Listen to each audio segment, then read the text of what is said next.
Welcome to the channel students. तो आज हम बात करने वाले हैं कंटिन्यूस फंक्शंस के बारे में। तो कंटिन्यूस फंक्शंस क्या होते हैं, सबसे पहले हम उनके बारे में इस वीडियो में डिस्कशन करेंगे। तो कंटिन्यूस फंक्शन वो फंक्शन होता है जिसका ग्राफ हम बिना पेन को पेपर से उठाए बना सकें, एक ही स्ट्रोक में हम उसके ग्राफ को ड्रॉ कर सकें, जिसके ग्राफ में कोई ब्रेक कोई रुकावट ना हो, उसका ग्राफ पूरा ही कंटिन्यूस हो, उसको हम बोलते हैं कंटिन्यूस फंक्शन। जैसे कि फॉर एग्जांपल हमारे पास है function y is equals to x square, that is the parabola. इसका ग्राफ हम यहां से शुरू करेंगे और एक ही स्ट्रोक में पूरा कंप्लीट बना सकते हैं। और y is equal to x, that is the graph of the straight line, उसको भी हम एक ही स्ट्रोक में बना सकते हैं। These are the continuous functions. तो अब आपको ग्राफिकली इनको याद रखना काफी इजी हो जाएगा। वो फंक्शन जिनका ग्राफ विदाउट पेन को पेपर से उठाए बिना हम ड्रॉ कर सकें एक ही स्ट्रोक में, वो होते हैं कंटिन्यूस फंक्शन। अब इनके ऑपोजिट, जिनमें हमें एटलीस्ट वन टाइम पेन को पेपर से उठाना पड़ता है, मतलब एक स्ट्रोक में ग्राफ हम ना बना पाए, that are the discontinuous functions और not continuous functions. Discontinuous functions की हम कुछ एग्जांपल्स के बारे में डिस्कशन करते हैं। जैसे कि हमारे पास ये फंक्शन दिया गया है कि fx is equal to 1 when x is less than equal to 0 and fx is equal to 2 when x is greater than 0। अब इस फंक्शन में क्या हुआ है कि 0 पर जाकर फंक्शन का बिहेवियर अचानक ही चेंज हो गया है। मतलब 0 से अगर वैल्यू थी उसकी छोटी, तो फंक्शन का आंसर क्या आ रहा था, 1। तो ये हमने यहां पर ड्रॉ किया है। यहां पर होता है हमारे पास ओरिजिन, अगर x की वैल्यू 0 से होगी लेस, इस तरफ होती है x की वैल्यू 0 से लेस, तो फंक्शन की वैल्यू थी 1। जब हम x इज इक्वल टू 0 पर आए तो भी फंक्शन की वैल्यू थी 1, बट जब हम यहां पर आएंगे x इज ग्रेटर देन 0, यहां से आगे चलेंगे तो x की वैल्यू अचानक ही 2 बन जाती है, fx की वैल्यू अचानक ही 2 बन जाती है। तो यहां से अगर हम इसका ग्राफ ड्रॉ करें तो हमें यहां से पेपर से पेन को उठाकर यहां पर आकर दोबारा से बनाना पड़ता है। तो हम एक ही स्ट्रोक में इसके ग्राफ को नहीं बना सकते। These functions are called the discontinuous function. आपको एग्जांपल से ही इसके बारे में जरूर इंफॉर्मेशन मिली होगी कि इनका बिहेवियर अचानक चेंज होगा किसी भी पॉइंट पर। सो this function is not continuous at x is equal to 0 and these functions are the continuous functions। तो इतना आपको अभी ग्राफिकली इंफॉर्मेशन हमें यहां से मिल चुकी है कि कंटिन्यूस और डिसकंटिन्यूस फंक्शन क्या होते हैं। अब हम इसको हमारे मैथमेटिक्स में कैसे प्रूफ करते हैं, कैसे हम इनको यूज करेंगे, उसके बारे में हम डिस्कशन करते हैं। तो इनके लिए हमें यूज करना पड़ेगा concept of the limits. Limits क्या होती हैं वो पहले हमें डिस्कस करनी है, उनको अप्लाई हम इस पर करेंगे, वहां से हमारा होगा कंटिन्यूस फंक्शन। दरअसल लिमिट्स एंड कंटिन्यूटी ये दोनों टॉपिक एक ही हैं, ये सभी कुछ आपस में जुड़ा हुआ है। तो हम सबसे पहले करते हैं इनके बारे में discussion. What are the limits?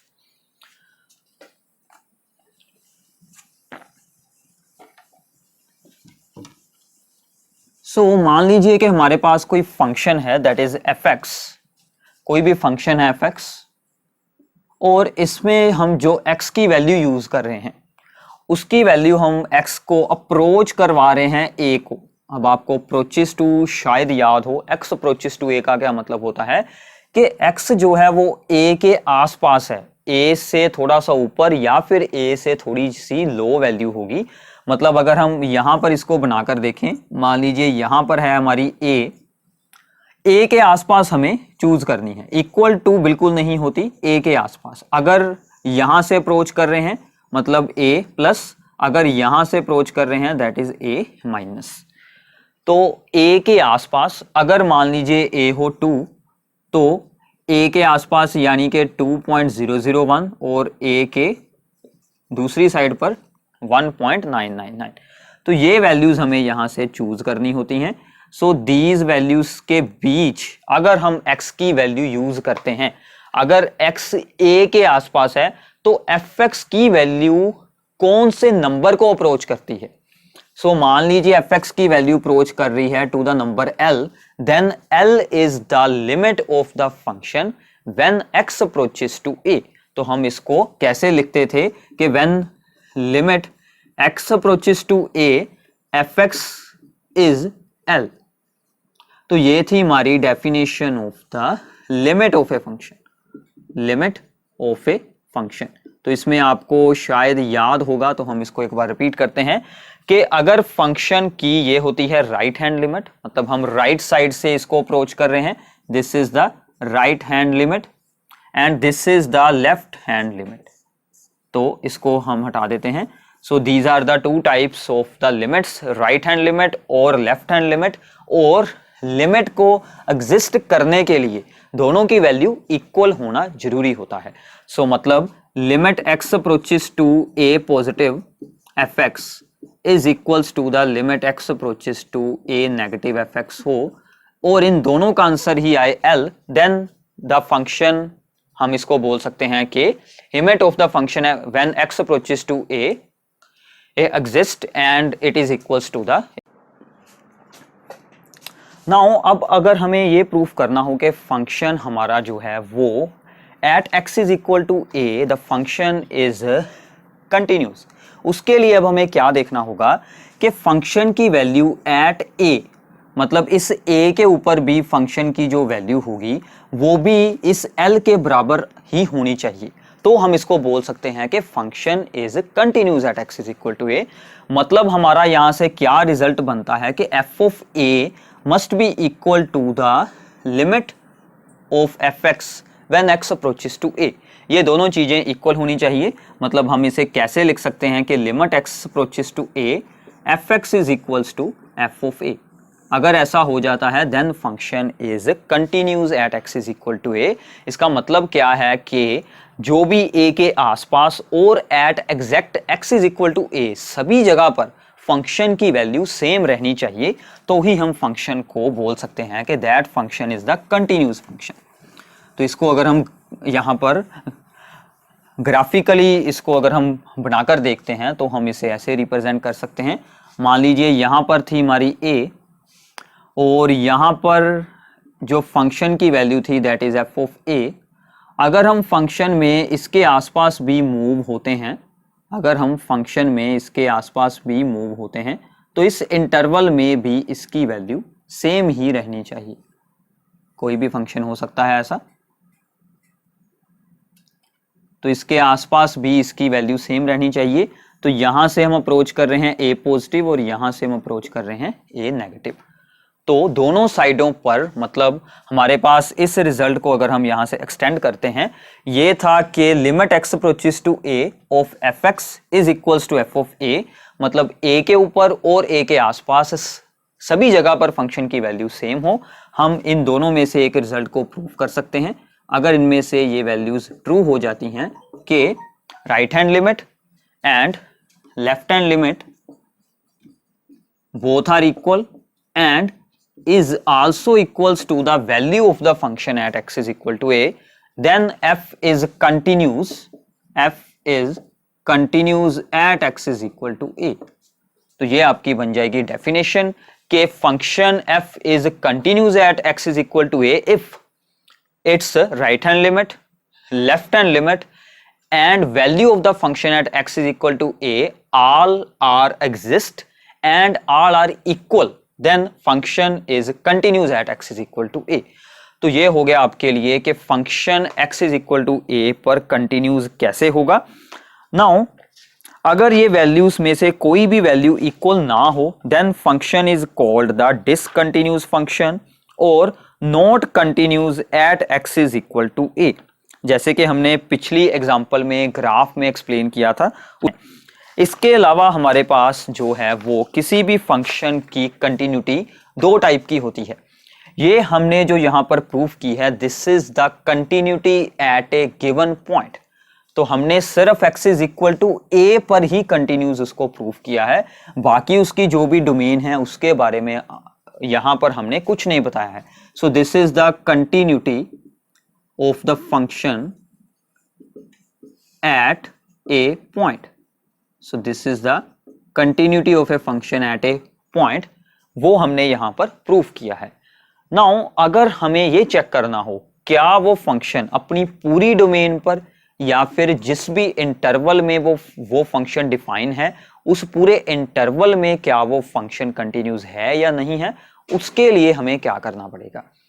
So now continuity of a function over its domain, और इसको हम बोल देते हैं कंटिन्यूस फंक्शन, क्योंकि ये अभी तक हमने ये प्रूफ किया है कि this function is continuous only at x is equal to ए।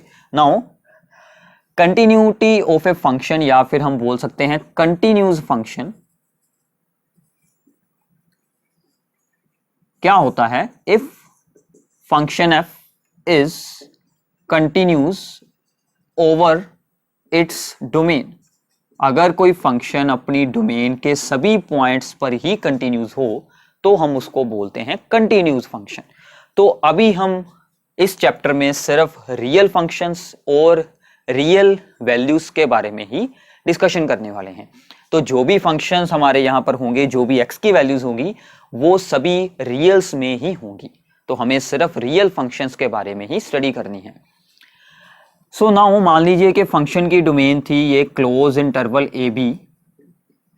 तो अगर हमारा फंक्शन इस पूरे इंटरवल के अंदर, मान लीजिए यहां पर है ए और यहां पर है बी, अब अगर हमारा फंक्शन इसके अंदर आने वाले सभी पॉइंट्स पर कंटिन्यूस प्रूफ हो जाता है, जैसे कि हमने उस डेफिनेशन के साथ इसको प्रूफ किया है, एंड आल्सो ऑन द, जो इसके एंड पॉइंट्स हैं ए और बी, उन पर भी ये फंक्शन कंटिन्यूस हो जाता है, तो हम इसको बोलते हैं कंटिन्यूस फंक्शन। आल्सो अगर हमें इस पॉइंट पर फंक्शन की कंटिन्यूटी को प्रूफ करना है तो हमें यहां से क्या करना पड़ेगा, limit x approaches to A positive F x is equal to F of A, क्योंकि हम इसकी ओनली राइट हैंड लिमिट को ही सोल्व कर सकते हैं, मतलब हम इसको इस साइड से ही अप्रोच करेंगे, और इसकी हम ओनली सोल्व कर सकते हैं लेफ्ट हैंड लिमिट, मतलब limit x approaches to b negative f x is equals to F of b. ऐसे हम किसी क्लोज इंटरवल के में ऑल ओवर द फंक्शन को कंटिन्यूस प्रूफ कर सकते हैं। तो ये थी फंक्शन की दो टाइप की कंटिन्यूटी। तो अब हमारे पास जो रूल बनता है जिसके साथ आपको सभी प्रॉब्लम्स को सोल्व करना है, वो आपको रूल को नोट डाउन कर लेना है कि आपको किसी भी प्रॉब्लम को सोल्व करने के लिए रूल क्या यूज करने हैं। तो इसको जरूर आपको नोट डाउन करना है, इसके बाद हम इसकी एक्सरसाइज को सोल्व करेंगे।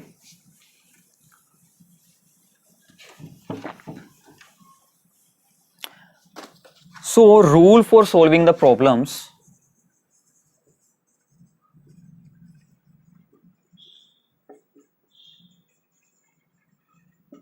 Rule for solving the problems हमारे पास क्या बन रहा है। So first one, for continuity at A point, तो हमने जो अभी भी की थी डेफिनेशन हम वही सेम यूज करेंगे, limit x approaches to C F of X is equals to F of C. मान लीजिए at x is equal to C पर उन्होंने हमें यह कहा है कि फंक्शन को कंटिन्यूस प्रूफ करना है, तो हम सिंपली इसे प्रूफ कर देंगे। और हमारे पास क्या ऑप्शन था कि हम X approaches to C positive, मतलब right hand limit, left hand limit और एफ ऑफ सी को इक्वल प्रूफ करें। तो अब यहां पर जो सबसे बड़ी कंफ्यूजन होती है वो ये है कि हमें ये फॉर्मूला और ये फॉर्मूला कौन कौन से केसेस में यूज करना है। ये जो फॉर्मूला है, मतलब आपको राइट हैंड और लेफ्ट हैंड दोनों को सिर्फ तब यूज करना है अलग, अगर हमारा जो फंक्शन है उसका behaviour around the c change हो रहा है। If f changes its behaviour around the point C, around the point x is equal to C, then हमें ये फॉर्म यूज करनी है। जैसे फॉर एग्जांपल कोई मॉडुलस फंक्शन है, जैसे कोई मॉडुलस फंक्शन होता है mod x at x is equal to 0, या फिर हमारा जिंट x फंक्शन होता है greatest integer function at any integral value. ऐसे फंक्शंस के लिए हमें ये फॉर्म यूज करनी पड़ती है। और जैसे ही हमने एक एग्जांपल की थी जहां पर x इज ग्रेटर देन 2 या फिर x इज लेस देन 2 पर फंक्शन का बिहेवियर चेंज हो रहा हो, तो हमें ये रूल अप्लाई करना है। अदरवाइज हम इसी रूल के साथ सिंपली फंक्शन को प्रूव कर सकते हैं कि function is the continuous function. तो ये दो बातें आपको यहाँ पर याद रखनी है।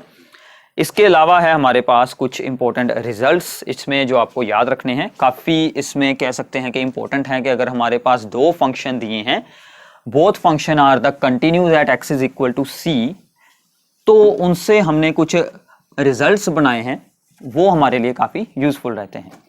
If F and G are continuous at x is equal to C, अब ये रियल वैल्यूड फंक्शंस होंगे, ये भी आपको ध्यान रखना है।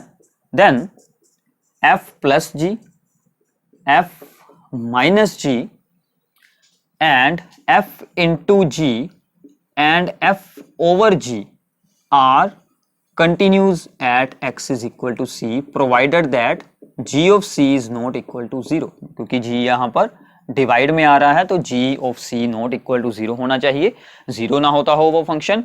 दोनों फंक्शंस को अगर हम ऐड करते हैं तो भी वो क्या रहेगा, कंटिन्यूज। सब्ट्रैक्ट करते हैं, मल्टीप्लाई करते हैं, डिवाइड करते हैं, सभी फंक्शंस जो आएंगे वो सभी क्या होंगे, continuous at x is equal to c। For example, अगर हमारे पास ये दो फंक्शंस हैं, एफ एक्स है हमारे पास एक्स स्क्वायर और जी एक्स है मान लीजिए हमारे पास एक्स प्लस 2, और इनकी अगर हम डोमेन चूज कर लेते हैं, डोमेन है इनकी जो हमारे पास जी है, इसकी डोमेन भी हमें डिफाइन करनी होगी। ओनली -2 को हटाना पड़ेगा क्योंकि उस पर ये 0 हो रहा है। Then f x plus g x, that is x square plus x plus 2 is also continuous. कोई भी आप डोमेन में चूज कर सकते हैं, point at x is equal to 0 और समथिंग एल्स, वहां पर सभी पर इन दोनों को ऐड करेंगे या फिर हम इन दोनों को कर लें मल्टीप्लाई, वो सभी फंक्शंस क्या होंगे, कंटिन्यूस ही होंगे। तो ये बात आपको याद रखनी है। इसको यूज कर कर हम बहुत सारे फंक्शंस को कंटिन्यूस प्रूफ इसके साथ भी हो सकते हैं। ये था आपके लिए continuity of a function and discontinuity of a function. I hope कि आपको ये टॉपिक अच्छे से समझ आ गया होगा। इसके बाद हम एनसीईआरटी की एक्सरसाइज को स्टार्ट करेंगे अगली वीडियो में। आपको हमारी वीडियोस अगर अच्छे से अंडरस्टैंड हो रही हैं तो आपको चैनल को सब्सक्राइब करना है एंड साथ में बेल आइकन को जरूर प्रेस करना है ताकि आपको हर एक वीडियो का नोटिफिकेशन मिलता रहे। Thanks for watching our videos.